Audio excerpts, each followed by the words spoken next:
Super star Mahesh Babu ఓ real estate సంస్థకు ప్రచారకర్తగా పనిచేసి అనుకోని కష్టాలను ఎదుర్కొంటున్నారు. తాజాగా రంగారెడ్డి జిల్లా కన్స్యూమర్ ఫోరం ఈయనకు నోటీసులు జారీ చేసింది. ఈ రోజు విచారణకు రావాలని ఆదేశించింది. అయితే నోటీసులను స్పందించి మహేష్ బాబు విచారణకు హాజరవుతారా లేదా అనే విషయం ఆసక్తిగా మారింది. గతంలో ఇదే సాయి సూర్య డెవలపర్స్ కు సంబంధించి కేసులో ఈడీ ముందు మహేష్ బాబు హాజరు కావాలని ఆదేశాలు జారీ చేసింది.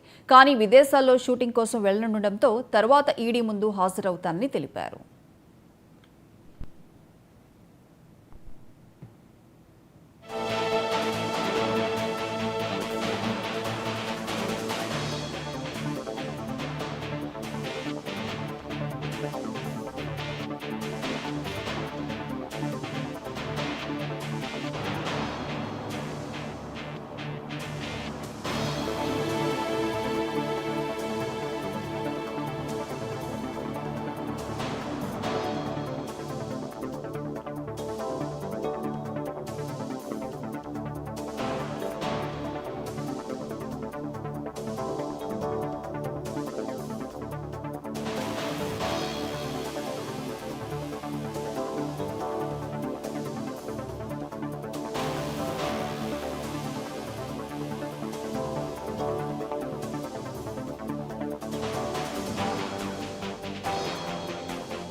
సీఎం రేవంత్ రెడ్డి ఇంటి ముట్టడికి యత్నించారు పీడీఎస్యూ కార్యకర్తలు.